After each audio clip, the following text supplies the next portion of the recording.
성경은 오랜 세월에 걸쳐서 여러 저자들이 서로 목소리를 합하지 않았는데도 성령의 감동으로 오랜 세월에 걸쳐 여러 사람이 쓴 책을 모은 것입니다.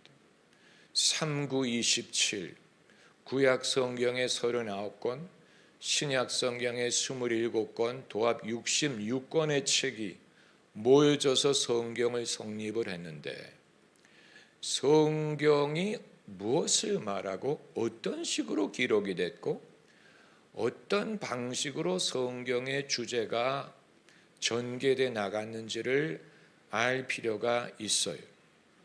다른 종교의 경전과 비교할 때, 그것이 불교든 유교든 코란이든, 성경의 현저한 차이점은 어느 한 시점에 한두 사람이 모든 것을 모아서 연역법적으로 율법은 이런 거야, 옳고 그런 것은 이런 거야, 하나님은 이런 분이야, 너희가 이런 것을 믿어라고 한꺼번에 기록하지 않았다는 사실이, 이것이 성경이 다른 경전과 차별되는 가장 현저한 면입니다.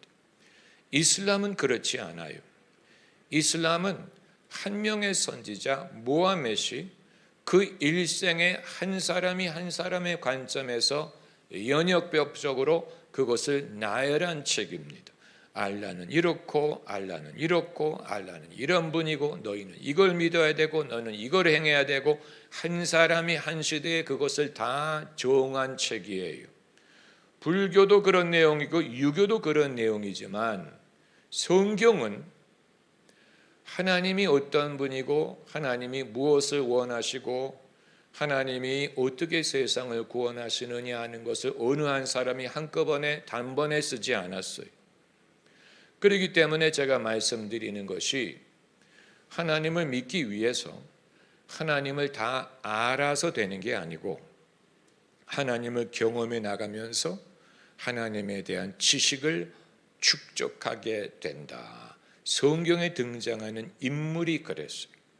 아브라함이 성인이 돼서 갈대아 우르에서 하나님이 불러내실 때부터 기록을 하지 않았습니까?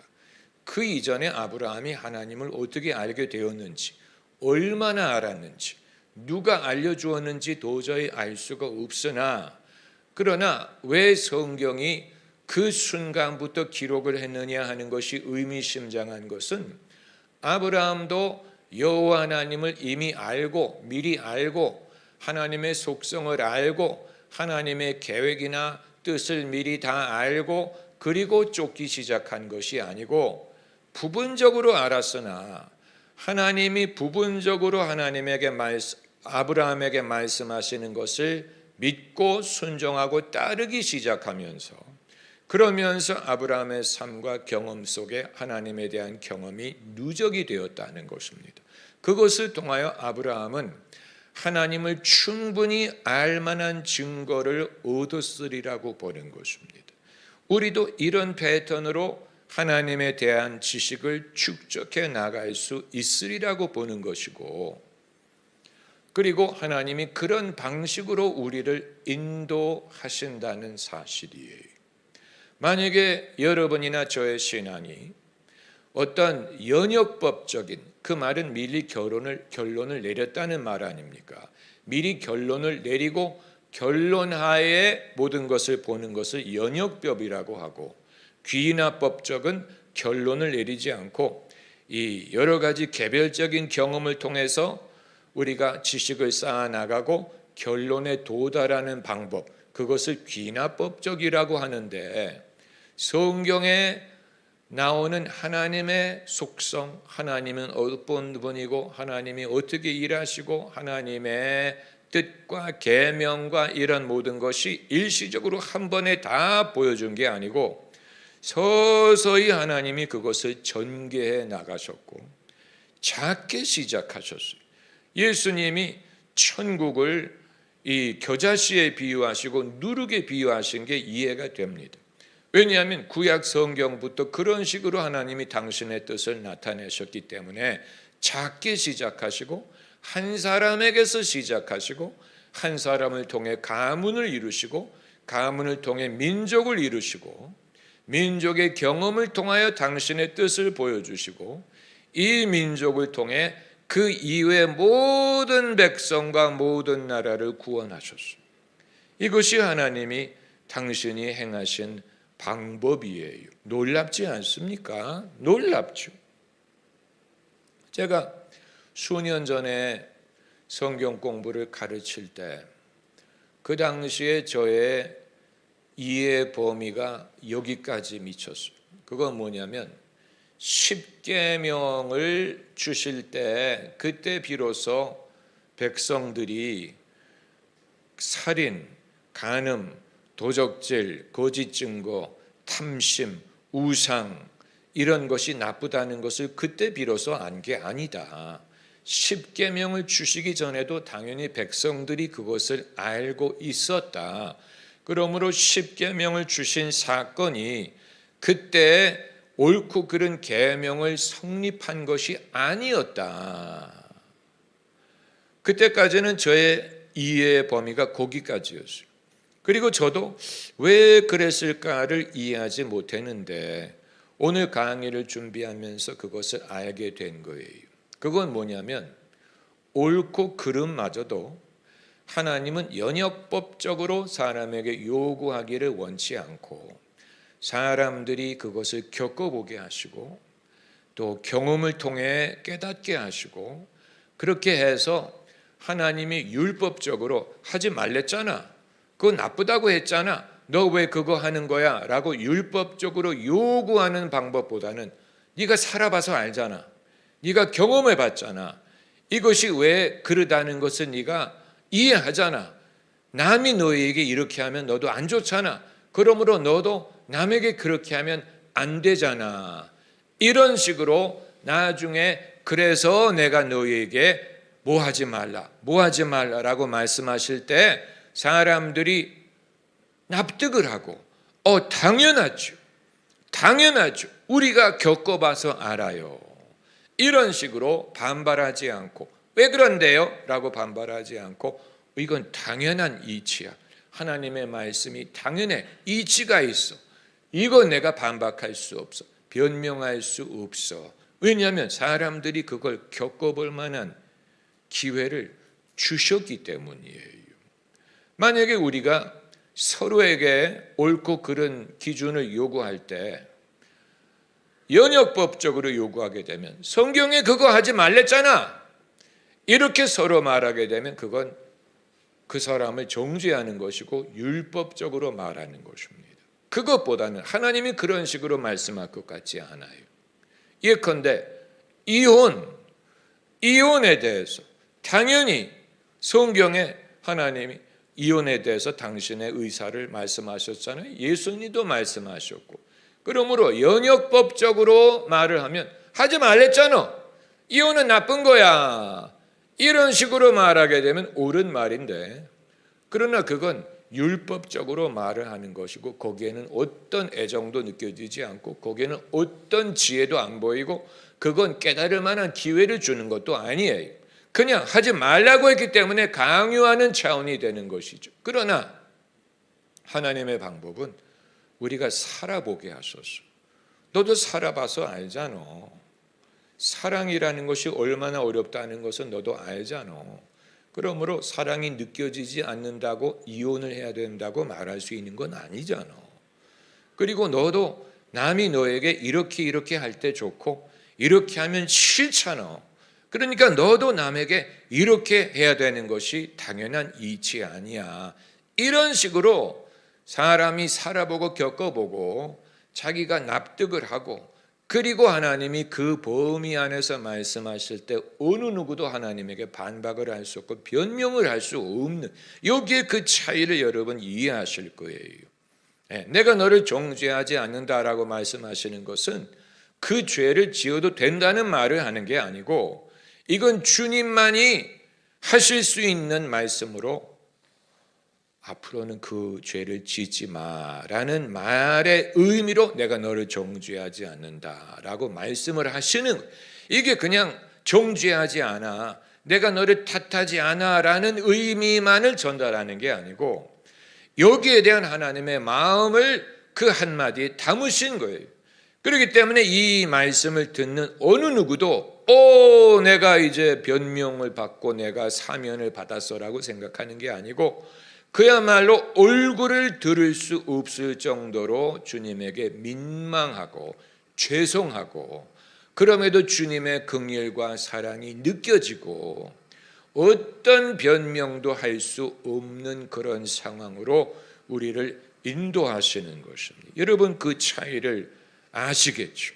아마 제가 이슬람의 신학자들과 이 부분에 대해서 논쟁을 벌이고 의논을 한다면 이 부분에 대해서 말할 것 같아요. 너희들은 샤리아라고 법을 이미 만들었어.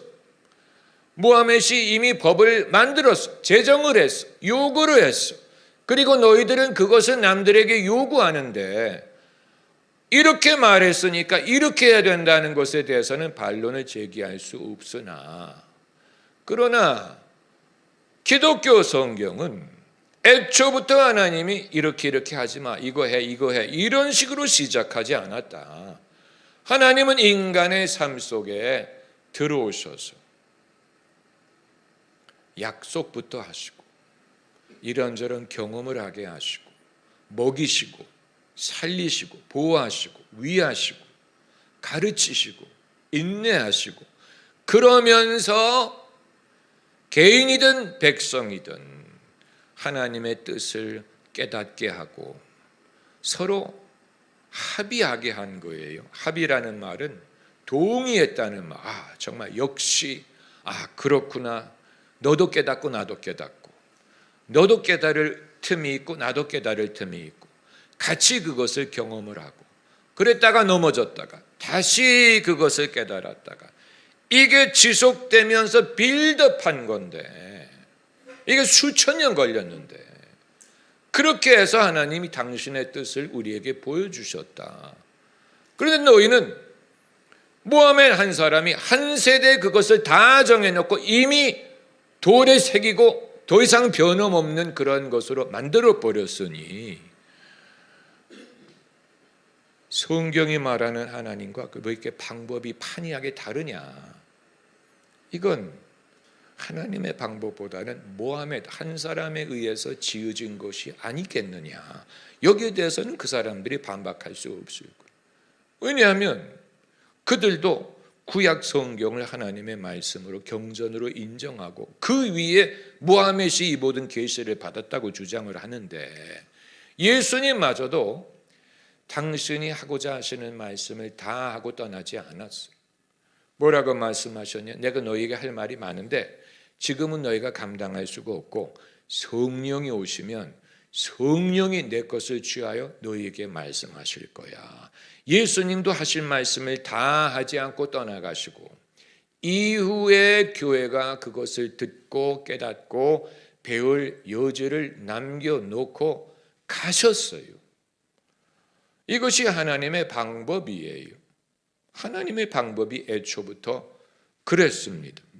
그러므로 성경의 패턴, 하나님의 방법은 애초부터 이게 나의 방법이야 라고 아웃라인을 말씀하시는 것은 아니고 지속적으로 나타나는 패턴을 통하여 우리가 깨닫는 것입니다.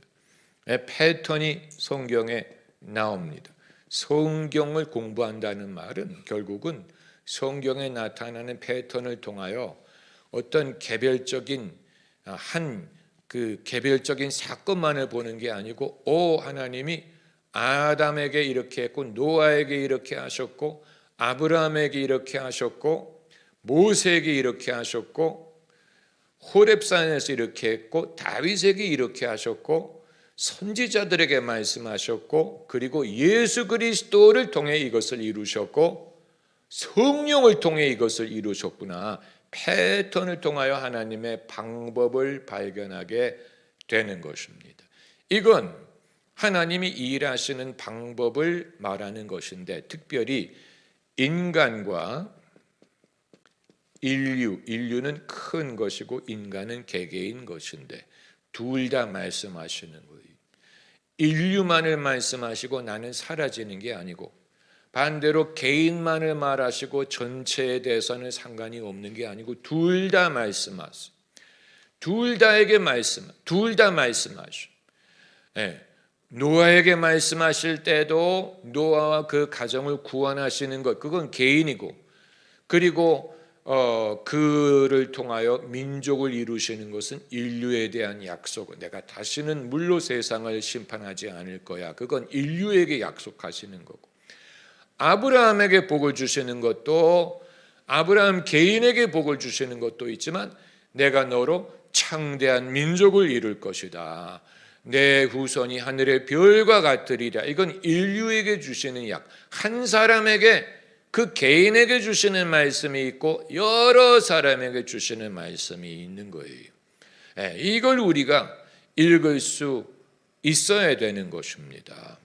그러므로 하나님이 인간과 인류에 어떻게 들어오셨느냐, 어떻게 역사하셨느냐 하는 것을 우리가 보기를 원하는 것인데, 창세기 15장을 찾아보시면, 창세기 15장이 제가 즐겨 설교하는 텍스트인 이유는 여기에 믿음이라는 단어가 최초로 등장을 하고, 믿음을 보고 의롭게 여기시는 원리가 여기에 등장을 하고, 그리고 하나님이 약속을 하셨다, 언약을 맺으셨다. 성경의 이 모든 이 프로토타이프가 여기 등장을 하기 때문에 믿음의 원리, 약속의 원리, 언약의 원리, 믿음과 의로움, 이 신칭이 믿음으로 의롭게 되는 원리를 찾으려면 전부 다 원형이 여기에 있어요.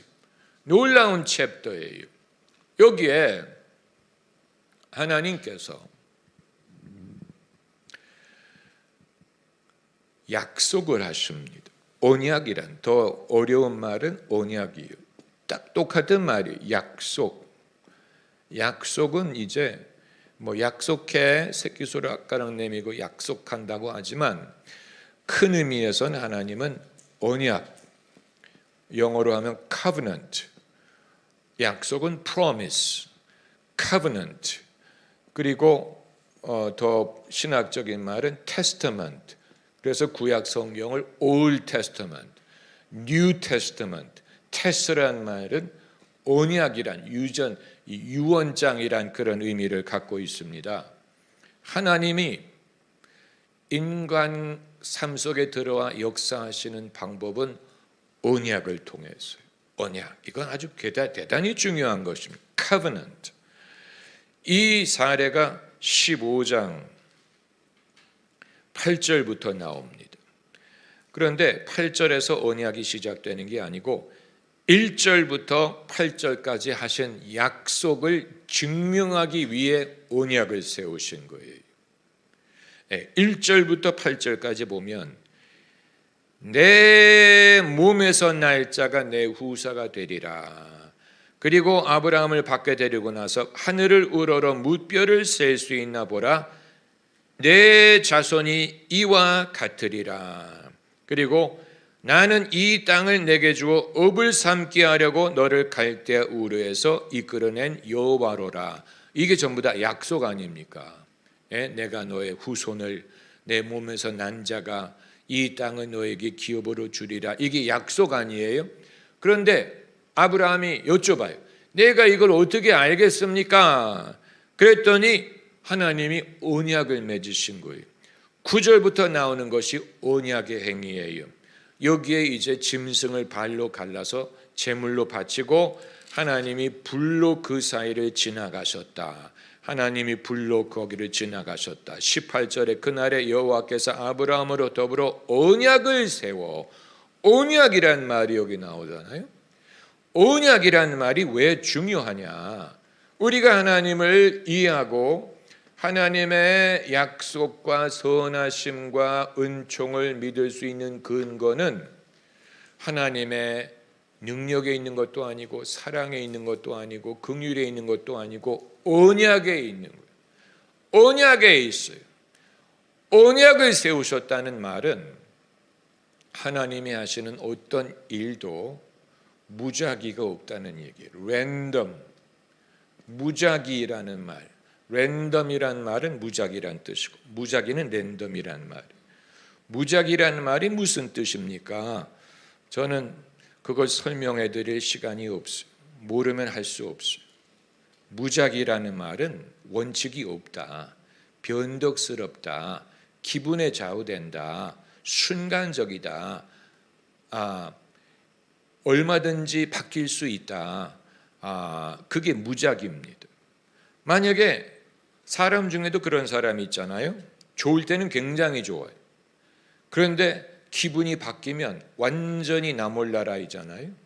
그러니까 기분이 좋을 때는 간이라도 빼줄 것 같다가 기분이 나쁘면 내가 너를 모른다. 이게 변덕 아닙니까? 사람이 변덕이 있잖아요. 그렇기 때문에 좋을 때도 있고 나쁠 때도 있고, 기분이 좋을 때는 너그럽고 기분이 나쁘면 있는 것까지 뺏어가고, 그런 사람은 약간 정신적인 문제가 있는 것인데, 만약에 하나님이 어떤 날은 우리에게 사랑을 주었다가, 어떤 날은 우리를 잊었다가, 어떤 날은 너는 내 사람이야, 너는 내 자식이야 라고 했다가, 어떤 날은 다른 사람이 더 좋아서 다른 사람에게 간다든가, 이렇게 하셔도 우리는 할 말이 없어요. 하나님이시기 때문에. 하나님은 당신이 하실 일을 하시지, 우리가 거기에 대해서 뭐라고 말하겠습니까? 그렇잖아요. 그러니까 하나님이 기분 좋을 때를 기다려야 되는, 어떻게 하면 하나님을 기분 좋게 할까? 내가 어떻게 하면 하나님의 마음에 들까?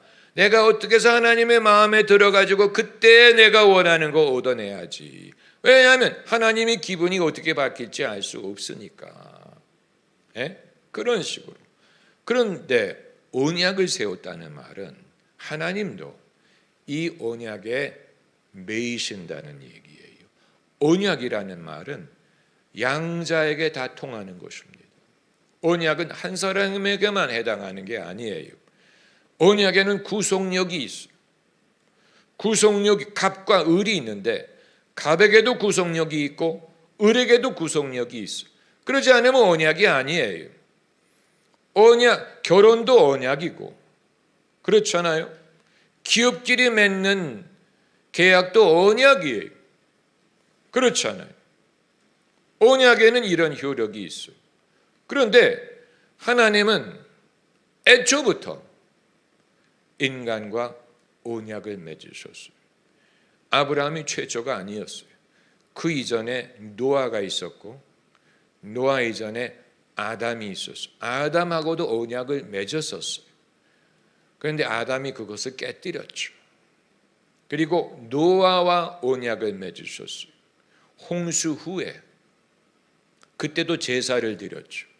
노아가 이 깨끗한 짐승을 가져다가 하나님께 번제로 바쳤을 때 하나님이 그것을 흠양하시고, 그리고 뭐라고 말씀하셨냐면 내가 다시는 물로 세상을 심판하지 않으리라.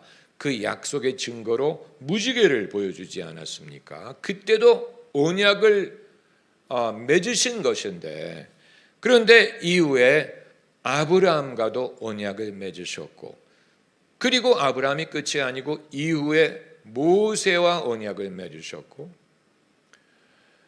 그리고 이제 가장 최종적인 것은 예수님과 언약을 맺으셨어요. 그래서 신약이라고 부르는 거예요. 신약. 예수님과 맺은 언약을 우리가 알 필요가 있습니다. 예수님 당신이 언약이란 말을 쓰셨습니다. 그게 바로 마태복음 몇 장에 이것은 너희를 위하여 흘리는 언약의 피라. 그게 몇 절입니까? 그게 마태복음 26장 28절이에요. 한번 찾아봅시다. 마태복음 26장 28절. 예수께서 언약이란 말씀을 하실 수 있다는 것은 예수님의 복음이 당신이 임의로 만든 게 아니고 구약의 모든 약속과 그 관례 속에서 이루어진 것이라는 증거가 이게 마지막 만찬 때 식사 후에 예수께서 잔을 가지사 28절 이것은 죄 사함을 얻게 하려고 많은 사람을 흘리는 바 나의 피 곧 언약의 피라. 당신의 피를 언약의 피라고 부르셨어요. 왜 피를 흘리셔야 됩니까? 피가 없이는 언약을 체결할 수 없기 때문에. 아까 창세기 15장에서도 언약을 체결할 때 아브라함이 짐승을 발로 갈랐잖아요. 소, 양, 비둘기는 가르지 아니하고 피를 흘렸잖아요. 노아도 홍수가 끝난 후에 이 짐승을 하나님께 번제로 피를 흘렸잖아요. 그리고 모세와는 이 언약의 증거로 무엇을 요구하셨습니까? 할례를 요구하셨죠. 할례도 피 흘림이 있는 것 아닙니까? 예수님도 피 흘림이 없이 언약을 체결하지 않았어요. 그런데 이것은 양이나 염소의 피가 아니고 당신의 피를 흘린 거예요. 그래서 이 포도주를 마시라고 할 때 이것은 죄 사함을 얻게 하려고 많은 사람을 위하여 흘리는 바. 이 성경 구절이 한 구절 한 구절이 귀중합니다. 많은 사람이라고 말씀하시기 전에 죄 사함에 대해서는 숫자를 말하지 않았어요. 이게 몇 명에게 해당되는지를 말하지 않고 죄 사함을 얻게 하려고 많은 사람을 위하여. 그러니까 예수님의 구원이 어떤 정해진 인원에게 해당하는 것 같은 면도 있고 모든 사람이 죄 사함을 얻을 수 있는 길을 여셨다는 의미도 있습니다. 죄 사함에 대해서는 숫자를 언급하지 않았어요. 어떤 한계를 짓지 않았어요.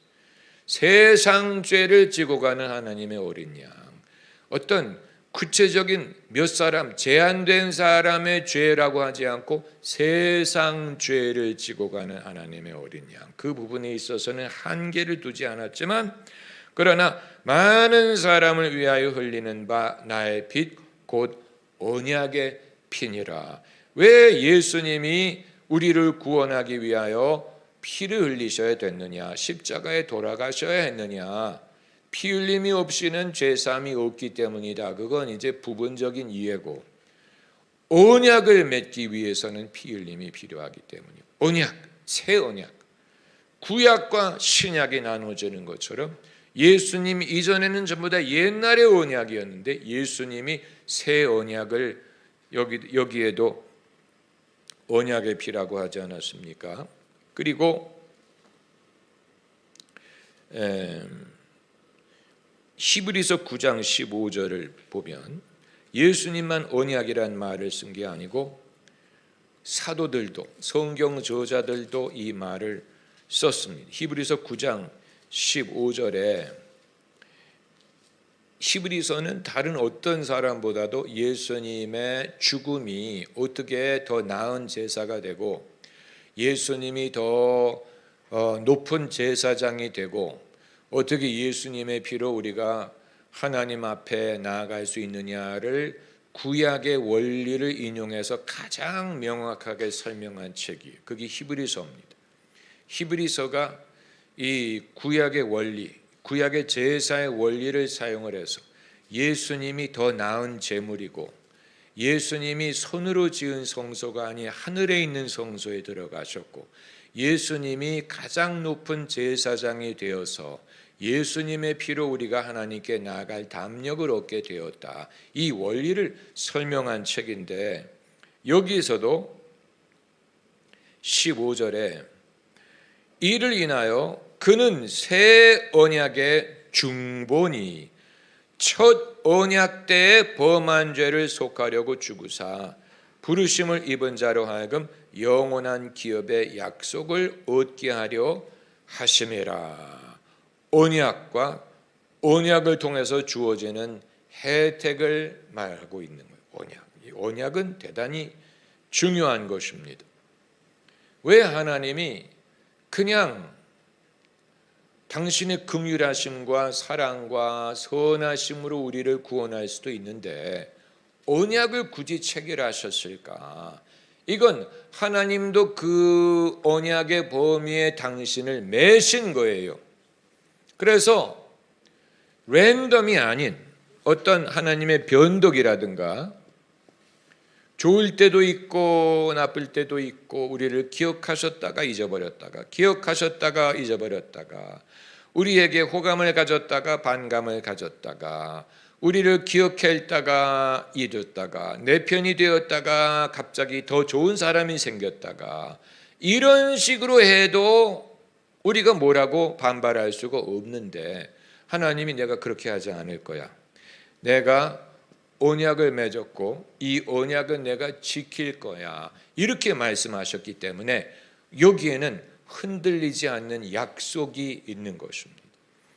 여기에서 부르심과 은사에는 후회함이 없다. 한 번 구원받으면 영원히 구원을 받는다. 내가 너희를 버리지 않고 떠나지 아니하리라. 하나님이 당신의 뜻을 변개치 않으리라. 하나님이 그림자처럼 당신의 뜻을 변하지 않으리라. 내가 영원한 사랑으로 너희를 사랑하리라. 이 모든 게 여기에 담겨져 있는 거예요. 언약을 세우셨기 때문에 그러므로 이 언약을 하나님도 준수하지만 우리도 이 언약을 믿어야 되는 거예요. 여기에서 우리의 믿음이 비롯되는 것입니다. 그러므로 창세기 15장으로 다시 돌아가면 하나님만이 약속을 하신 게 아니고 아브라함이 그 약속을 듣고 한 게 있어요. 그게 바로 뭡니까? 믿었다. 6절에 15장 6절에 아브라함이 여호와를 믿으니, 믿음이라는 게 여기 처음 등장하는, 창세기에 최초로 등장하는 믿음. 믿음은 약속이 없이는 성립되지 않아요. 약속이 없는데 뭐를 믿을 거예요? 그리고 약속이 없는데 어떻게 믿을 거예요? 약속이 있기 때문에 믿음이 발생을 하는 거고 약속이 있기 때문에 믿을 대상이 있는 거예요. 언약이라는 것은 믿음이라는 것을 낳고 그리고 믿을 만한 대상이 됩니다. 그게 바로 로마서 10장 17절에 로마서 10장 17절 말씀에 그러므로 믿음은 들음에서 나며 들음은 그리스도의 말씀으로 말미암았느니라. 언약을 들을 때 믿음이 발생을 하는 거예요.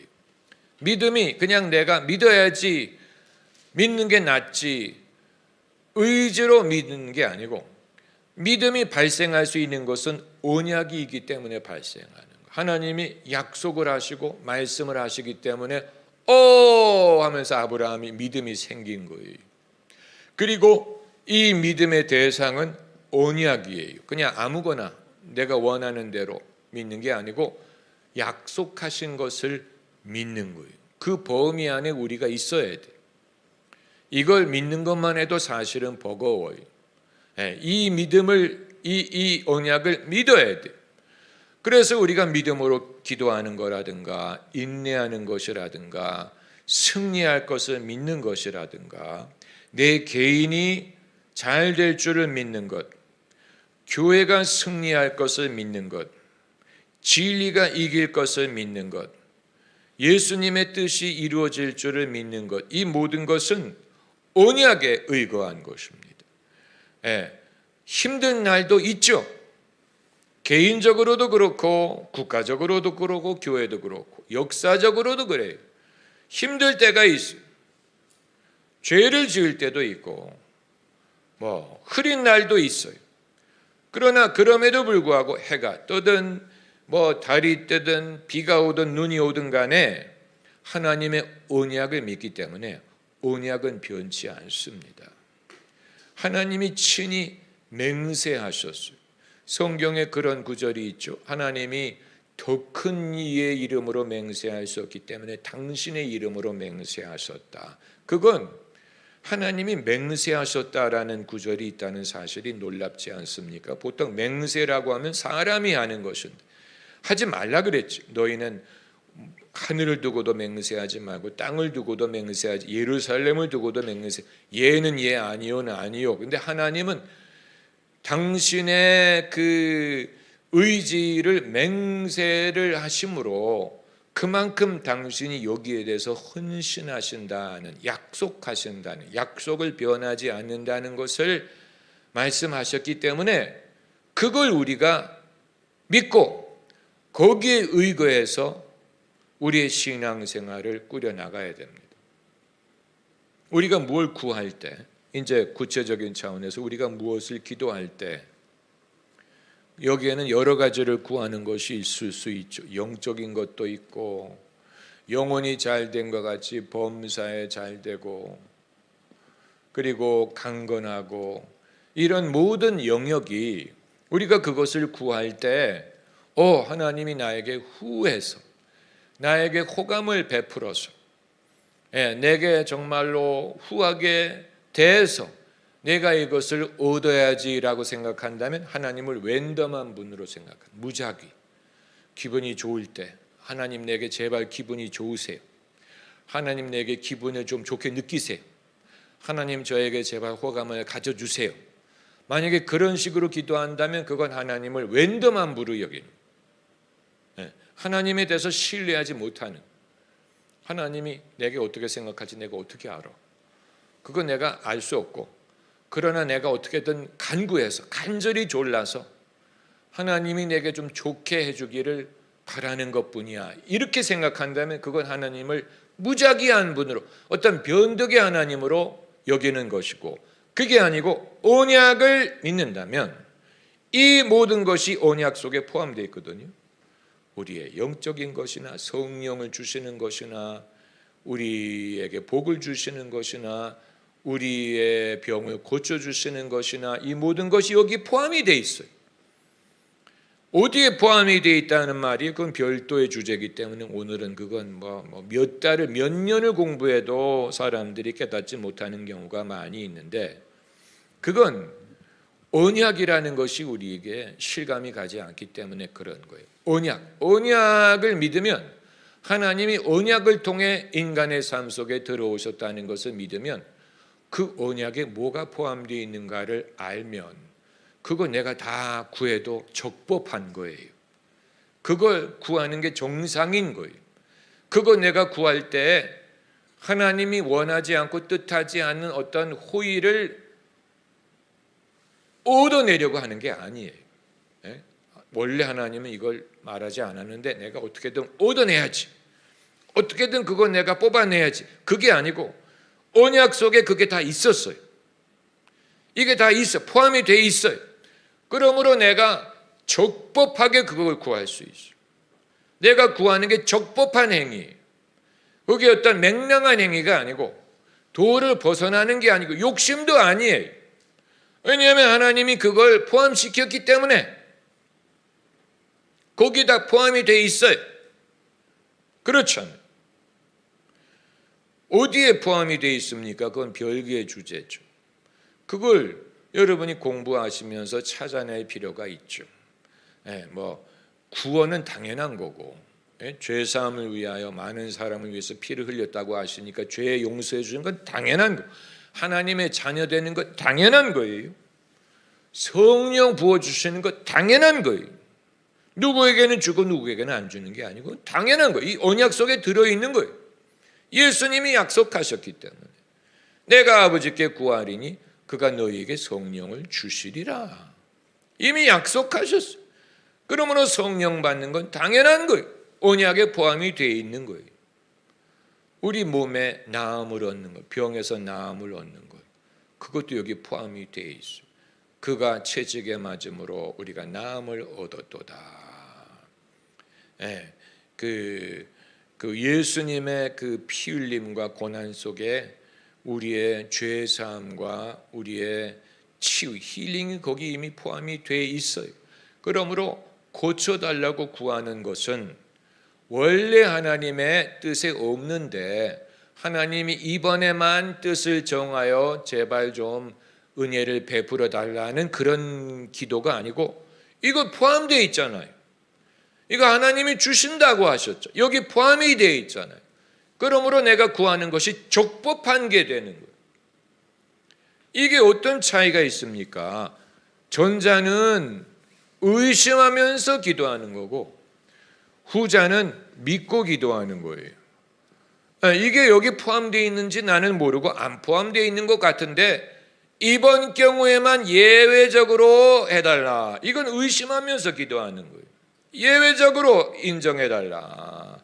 그러나 그게 아니고 이건 예외가 아니고 여기 포함되어 있는 거야. 이미 약속을 하셨어. 내가 이걸 구하는 것은 적법한 거야. 그러므로 내가 믿음으로 이것을 구할 거야. 여기는 엄청난 차이가 있죠. 엄청난 차이가 있어. 축복도 마찬가지. 축복도 우리가 하도 여기에 대해서 이런 말 저런 말을 많이 들었기 때문에 우리 생각이 왔다 갔다 하잖아요. 어떤 때는 믿었다가 어떤 때는 아닌 것 같다가 이 부분에 있어서 여러분이 일관된 말씀을 들을 필요가 있습니다. 왜냐하면 믿음은 들음에서 오는 것처럼 의심도 들음에서 와요. 잘못된 가르침을 들으면 긴가민가해요. 반신반의하게 돼요. 의심을 말하는 사람들이 있어요. 축복이 당연히 하나님의 언약 속에 들어있죠.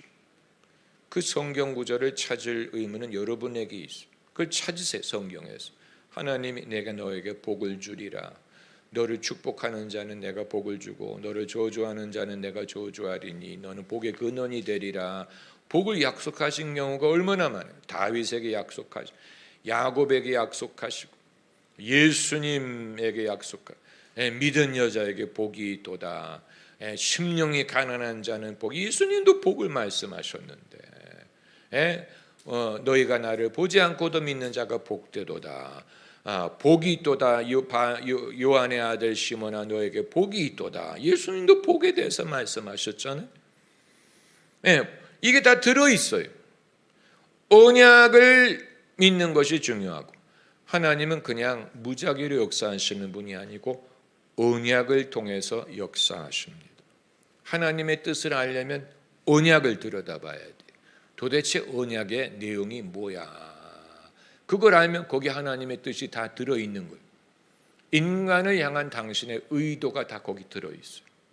우리가 그걸 믿지 않는 게 문제고 의심하는 게 문제지. 믿음으로 기도한다는 것은 그냥 나는 하나님이 내게 호감을 베풀어 주실 것 같아 기분이 그래 그게 아니고 하나님이 약속하셨어. 하나님이 언약을 맺으셨어. 그리고 이 언약은 영원 불변한 거야. 세월이 풀은 마르고 꽃은 시드나 하나님의 말씀은 영영이 있느니라. 영영이 변치 않는 언약이에요. 거기에 하나님의 속성이 나타나는 것입니다. 다시 더듬어 보면 아브라함에게 볼 수 있는 패턴이 우리 모두에게도 있습니다. 믿음의 사람은 누구냐? 하나님이 그 사람을 불러서 말씀하시고 복을 약속하시고 그 사람과 일평생 변함없는 약속을 맺으시고 그것을 통해 그 사람을 인도하세요. 이건 옛날이나 지금이나 마찬가지예요. 그게 더 현저하게 보인다고 생각하는 사람이 있고 그걸 더듬어서 확실하게 알 필요가 있는 사람이 있을 수는 있지만 하나님은 똑같이 하나님의 일하시는 방법은 똑같아요. 이걸 우리가 여러분 각 사람이 찾으셔야 돼요. 도대체 하나님은 내 삶 속에서 언제부터 어디서부터 어떤 약속으로부터 시작을 하셨는가를 더듬어 가야 돼요. 그때도 이랬어. 그때도 하나님이 그때부터 이런 말씀을 하셨어. 그때부터 내가 이것을 믿었어. 그리고 그것이 내 신앙을 움직이는 원동력이 되었어. 그리고 하나님의 뜻은 바뀌지 않았어. 지금도 여전히 유효해. 내 생각은 바뀔 수 있으나, 내가 거기서 멀리 떨어져 올 수 있으나, 내가 회개하는 것은 거기로 돌아가는 것을 뜻하는 거예요. 그 믿음을 다시 일깨우는 것으로 돌아가는 것이죠. 사람마다 그것이 다를 수 있고, 제가 다른 사람의 삶을 대신 살 수 없기 때문에 여러분에게는 그게 어떤 식으로 나타나는지 저도 알 수가 없죠. 선지자의 역할이 그것을 좀 더 깨달을 수 있도록 돕는 거가 되겠지만, 선지자도 그것을 다 말하지 못해요. 부모도 다 말하지 못해요. 여러분만이 그것을 파악할 수 있어요. 각 사람만이. 내 삶에 하나님이 언제, 어떻게, 언제부터 들어오셨고, 그리고 내게는 어떤 약속을 하신 것 같은데 내가 그때 그것을 믿지 못했다든가, 아니면 인생의 여러 가지 시련 때문에 그게 희미하게 됐을 수는 있겠지만, 희미하게 됐다고 해서 없어진 게 아니에요. 왜냐하면 하나님의 은사와 부르심에는 후회함이 없기 때문에. 후회함이 없어요. 당연하죠. 언약을 맺었는데, 언약에 의거한 건데 후회할 리가 없죠. 안 바뀌어요. 변개치 않아요. 그리고 이것은 누가 대신해 줄 수 없고 강요할 수 없어요. 아브라함에게 누가 강요하지 않았어요. 너 뭐 가나안으로 가는 게 좋을 것 같다. 너 가나안으로 가보지 않을래? 이런 식으로 종용하지 않았어요. 아브라함이 이 부분에 있어서는 하나님과 1대1로 약속을 들었어요. 누가 그걸 대신해 준 게 아니에요. 우리는 이제 예수님이 우리의 중보자이기 때문에 우리의 대언자 역할을 하고 에이전트 역할을 하는 부분이 있죠. 예수님을 통해 하나님 아버지께 나아가니까. 그러나 약속을 수여받는 것은 1대1이에요. 누가 대신 받아주는 게 아니에요. 이 부분에 있어서 살아있는 신앙은 하나님과의 관계라는 말이 성립이 되는 거예요. 하나님과의 1대1의 관계. 이게 굉장히 개인주의적으로 보일 수 있어요. 특별히 천주교 전통에서는 이것을 개인주의적이라고 비판할 수 있을 거예요. 왜냐하면 천주교에는 너무 중간에 중개 역할을 하는 사람이 많아서, 뭐 마리아에게 기도했다가, 뭐 성자에게 기도했다가, 뭐 신부님께 뭐 고해성사했다가, 너무 중간에 중개하는 사람이 많다 보니까 카톨릭에서는 사람이 하나님과 1대1로 하나님이 내게 말씀을 하시고 내가 그 음성을 듣고 그 음성을 듣고 내가 믿음을 얻으리라는 그런 게 별로 그렇게 강조하지 않아요. 그건 그들의 신학적인 오류예요. 왜냐하면 아브라함 때부터 하나님이 그런 식으로 역사를 하셨는데, 왜 기독교 신앙을 대중화하는 과정에서 교회가 그 땅 따먹기로 해가지고 다 가져가 버리고 교회가 모든 역할을 하려고 하고 성도들에게는 부스러기만 그렇게 주고 믿게 했느냐. 그것보다는 각 사람이 성경 말씀을 읽고 기도하고 자기가 하나님을 믿는 믿음을 가지고, 그리고 하나님이 주시는 약속을 각자 듣고 믿고 하나님과 나 사이의 믿음을 키워가도록 장려를 해야지, 왜 그렇게 중개인의 역할을 강조했느냐. 이건 그들이 사실은 추궁을 받아 마땅한 것입니다. 추궁을 받아 마땅한 것이죠. 기독교가 성립되기 이전에도 사람들이 야곱처럼, 다윗처럼, 마리아처럼 다 하나님의 약속을 듣고 믿고 이렇게 했었는데, 왜 기독교가 대중화되면서 그 면을 카펫 밑에 감춰버리고 그냥 교회 나가서 뭐 미사에 참석하고 뭐하고 이런 식으로 하향 평준화 시켰느냐. 이건 이들이 추궁을 받아 마땅할 부분이고, 여러분이 과제로서 스스로 돌아봐야 될 부분이 바로 그것입니다. 내 삶 속에 더듬어가는 것, 하나님이 내 삶 속에 들어오셨던 것을 옛날로 거들어 올라가서 오랜 세월이 지난 후에 이런저런 약속을 하신 게 아니고 그때 벌써 약속하셨어. 그때 내가 느꼈어. 그때 내가 그걸 알았어. 그때부터 하나님은 내 삶 속에 역사하기 시작하셨어.